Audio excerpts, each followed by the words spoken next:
Bem-vindos ao canal do Lorde Macabro.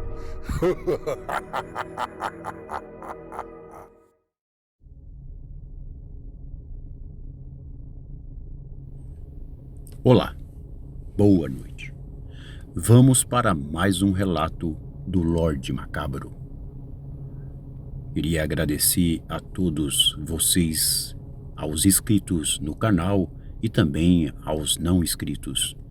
Pedir também a colaboração para que se inscrevam no canal, pois o YouTube deseja uma quantidade mínima de inscritos e estamos necessitando e muito de que vocês se inscrevam para que nós continuemos o nosso trabalho a postar relatos para vocês inscritos que gostam do gênero.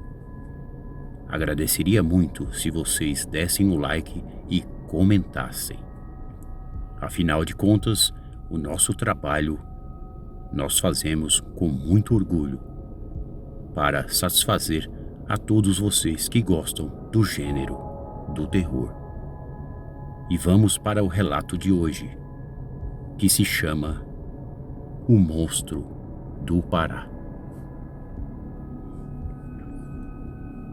Em meado dos anos 90, antes da gigantesca obra da usina de Belo Monte, planejada para ser construída próximo ao município de Altamira, no Pará, com aproximadamente 400 quilômetros de extensão, uma história assustadora aconteceu.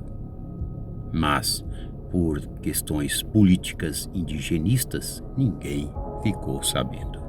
Meu nome é Richard.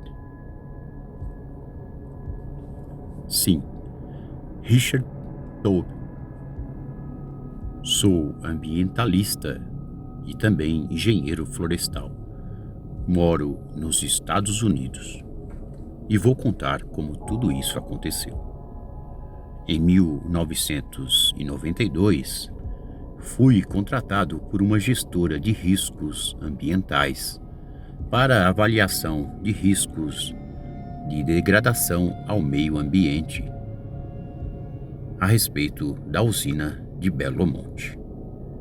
Então, em poucos dias, eu estava a caminho de uma das aventuras mais esperadas da minha vida. Tudo que sempre sonhei era conhecer o Brasil. Então, vocês não podem imaginar como eu me senti feliz e esfuziante ao saber que faria parte de uma espécie de expedição para conhecer uma das mais belas florestas do mundo, a Amazônia. E foi exatamente no Pará, próximo ao município de Altamira. Juntos, eu e mais uns 10 profissionais, também requisitados para a mesma finalidade. Mas de engenheiro florestal era somente eu. Os demais eram outros profissionais. Haviam até uns 2 brasileiros especialistas em línguas indígenas, pois certamente em território que iríamos explorar era uma área inóspita e talvez nunca visitadas por homens brancos.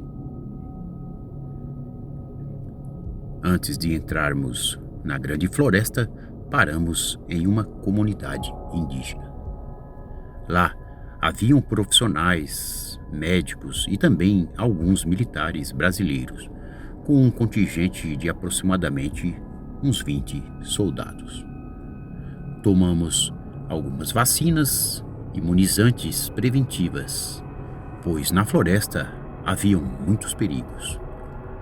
Desses perigos eu já tinha conhecimento. Porém, havia um outro perigo e isso ninguém nunca me avisou, ou talvez ninguém quisesse me contar, ao menos que eu me lembre. Se bem que um velho índio quis me dizer algo, mas infelizmente eu não soube interpretar. Assim que todos fomos imunizados, os militares nos transportaram num helicóptero militar apropriado para grandes cargas. Agora éramos ao menos umas 14 pessoas a bordo da aeronave. Um dos militares mirava uma metralhadora assim que voávamos pela densa floresta. Eu ainda pensei comigo mesmo naquele momento em que ele iria atirar, pois aquela cena muito me lembrou o velho Vietnã, em que perdemos muitas vidas. E eu não estava indo para uma guerra, estava a caminho de uma pesquisa ambiental. Depois de aproximadamente uns 40 minutos de voo, o helicóptero pousou em uma grande clareira. O calor era insuportável naquela área. Haviam por ali pequenos grupos de índios, uma espécie de micro-aldeia. Naquele momento, 2 dos nossos especialistas em línguas, junto com os militares, se apresentaram aos responsáveis pelaquela área, que pareciam ser índios caiapós. Um dos militares então citou nossas intenções e, em seguida, citou os nossos nomes aos supostos caciques. Todos ali fomos devidamente apresentados. Nossos intérpretes ficaram ao lado do cacique Xamã, o chefe daquele acampamento. Um dos militares me disse que voltaria após 15 dias para nos resgatar. Então, tínhamos 15 dias para mapear a suposta área em que as águas de Belo Monte um dia cobririam. E assim fomos por ali nos acomodando. Eu me lembro da área aonde fazia muito calor e era muito abafado. E assim fomos por ali nos acomodando. Eu não consigo me esquecer, porque naquela área fazia muito calor e era muito abafado. Ficamos em uma pequena cabana, feita com estacas de bambus e coberta com uma espécie de folhagens secas. Como eu não conhecia a língua indígena, eu sempre ficava atento ao nosso intérprete e tudo que os índios diziam a ele. Naquela mesma noite, assim que chegamos em nossa nova moradia, eu me lembro que um dos índios dizia assustado, apontando para o céu. Mesmo sendo um índio, eu consegui perceber o medo em seus gestos e também nos seus olhos. Ele sempre pronunciava uma tal de palavra chamada Tinanã. Curioso, então, como sempre fui, então perguntei a Robert, um dos nossos intérpretes, qual era o significado daquela palavra. Sem entender, Robert disse que a tal palavra significava escuro ou escuridão. Segundo Robert, o índio disse que não seria bom fazermos pesquisas ao anoitecer. Infelizmente, não entendemos direito aquele índio. Os militares, naquele momento, já estavam bem longe em sua aeronave. Enfim, estávamos ali sozinhos num acampamento de índios no meio de muriçocas e mosquitos, esquecidos por tudo e por todos. Trouxemos algumas bagagens, roupas e muitos equipamentos e comida para o período. No dia seguinte, começamos as nossas obrigações. Minha função era mapear o local e fazer uma lista de espécies de árvores e plantas. Havia também um especialista em fauna, e seu nome era Steve Benson. Juntos, pegamos nossas mochilas e partimos para o interior da grande floresta. Depois de uma noite bem complicada para dormir. Mas o que me ofereceram para o trabalho valeu muito a pena, pelo menos na época, pois se fosse nos dias de hoje, eu jamais faria essa viagem novamente, já que as perdas foram imensas. Ainda me lembro de um dos velhos índios me olhando e apontando para o céu, ainda dizendo Tinanã. 2 índios seriam nossos guias. Saímos com um número aproximado de uns 6 homens. Éramos eu, os intérpretes e Steve, e mais os índios guias. Um deles ajudava em nossas bagagens. Como eu nunca havia entrado em uma floresta, aquilo para mim estava sendo maravilhoso. Steve, o especialista em fauna, também estava maravilhado com as belezas deslumbrantes da imensa floresta. E claro, como ambientalista que éramos, ficamos profundamente magoados em saber que aquela imensa área seria tomada por águas e desapareceria por completo. Mas a nossa função não era avaliar riscos, e sim mapear e calcular o prejuízo para a gestora. Assim que entramos no interior da mata, as coisas foram ficando bem mais difíceis. Eu, como todos ali, estávamos pela primeira vez naquele lugar. Mesmo no calor do meio-dia, a floresta ainda era muito assustadora. Eu e Steve estávamos sempre juntos. Assim que eu avistava um animal, eu o avisava. Ele não era diferente, pois assim que ele avistava uma árvore mais alta e chamava sua atenção, ele também me avisava.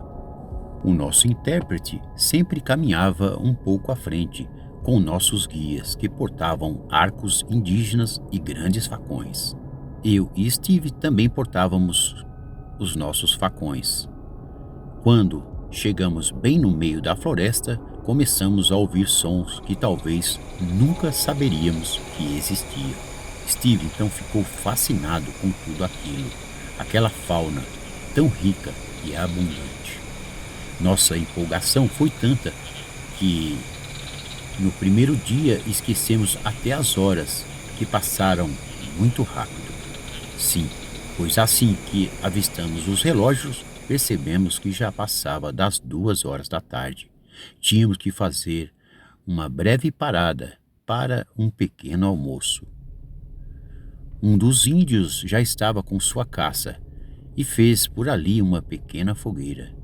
Tudo o que sei é que esses índios tinham muito a nos ensinar, enquanto nós abríamos nossas latas de conservas. Essas que a maioria de nós americanos estamos acostumados. Steve estava tão empolgado que mal comeu. Logo ele pegou sua câmera Nippon em mãos para fotografar os animais que apareciam. Eu, com meu facão, procurava tentar descobrir a idade de algumas espécies de árvores para depois anotar em meus relatórios. Tudo estava indo muito bem, apesar dos insetos nos morderem sem dó. De repente, mais à nossa frente, um dos índios gritou desesperadamente. Quando percebi, Steve já estava bem próximo ao índio, enquanto eu permanecia ali atrás catalogando uma espécie de árvore. Então, de longe, Steve começou a gritar para que eu fosse rapidamente até eles. A locomoção na floresta era bem complicada, já que você sempre tem que olhar aonde pisa, pois os perigos de se pisar em uma cobra ou qualquer outro animal peçonhento eram muito grandes. Peguei meu facão e saí cortando tudo em direção aos índios e Steve, juntos com o intérprete. Quando cheguei ao local, fiquei realmente muito espantado.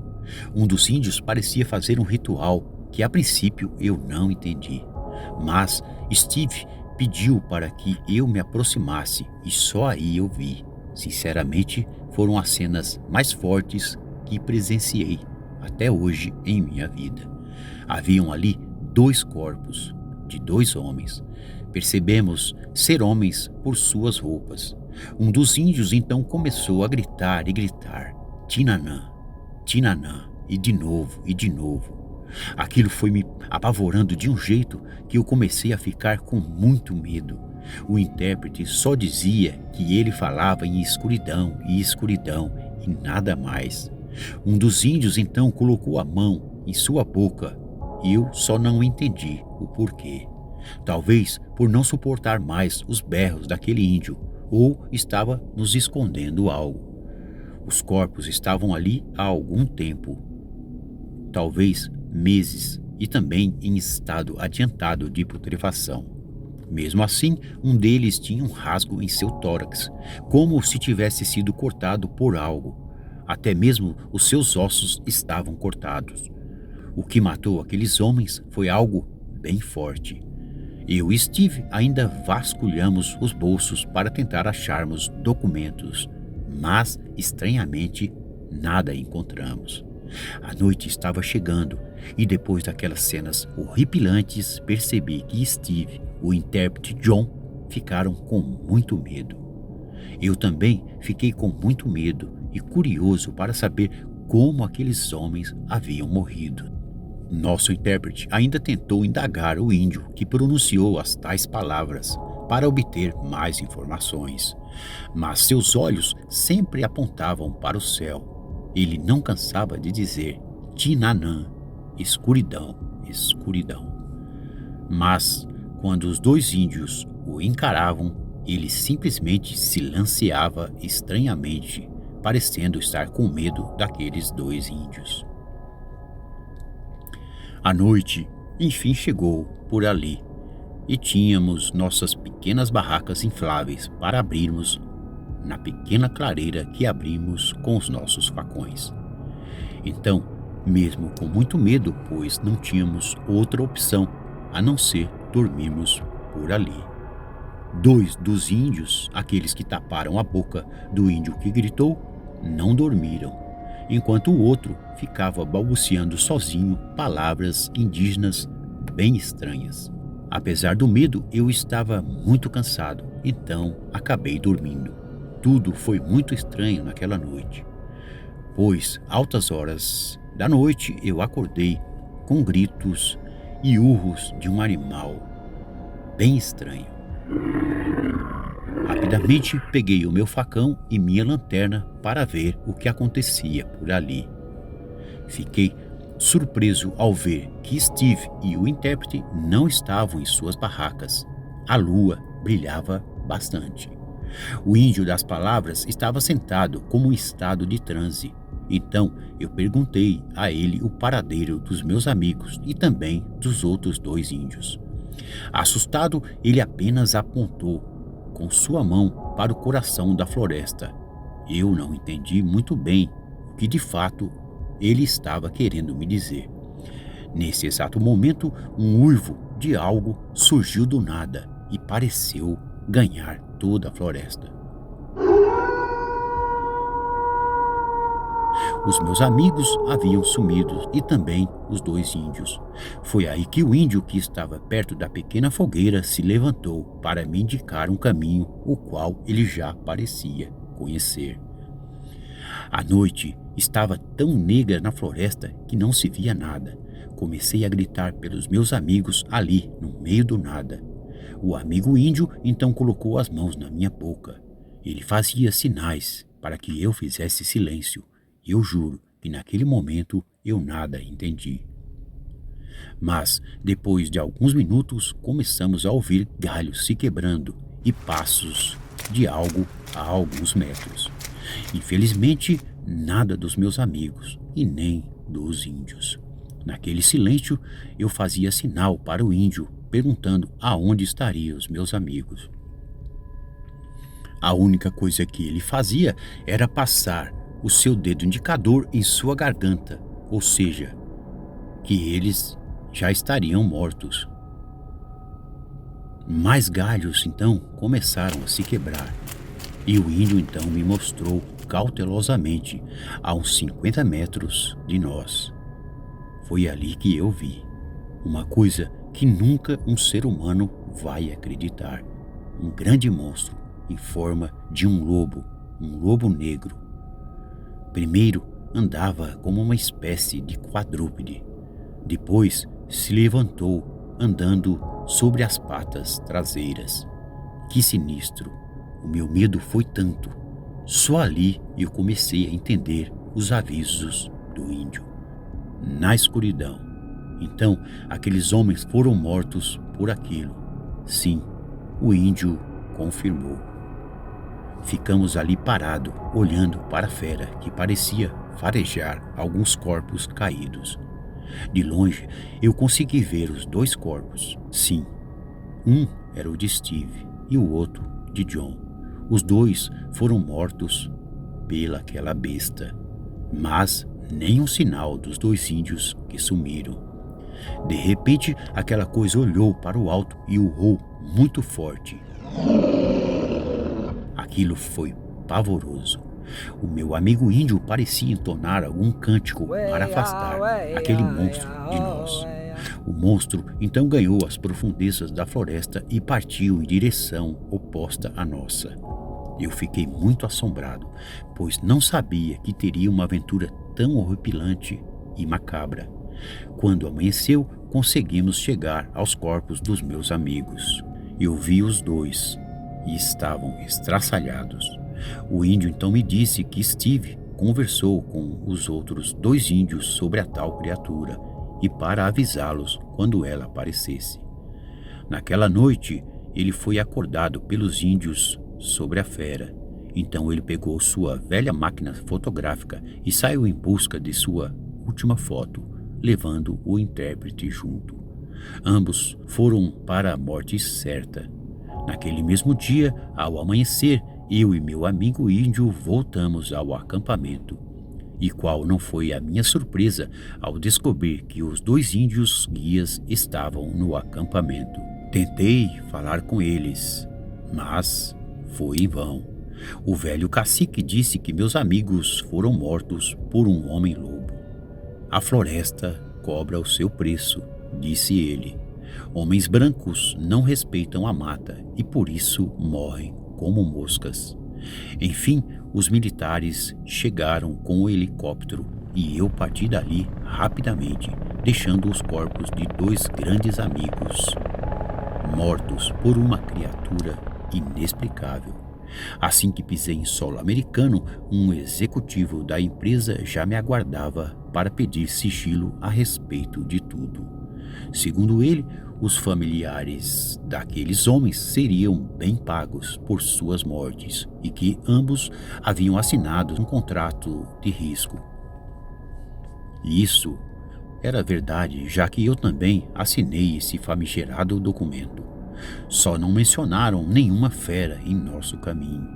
Na verdade, de que eu sei, foram 4 vítimas que ficaram naquela maldita floresta. Os 2 corpos que achamos, nunca consegui descobrir os seus nomes.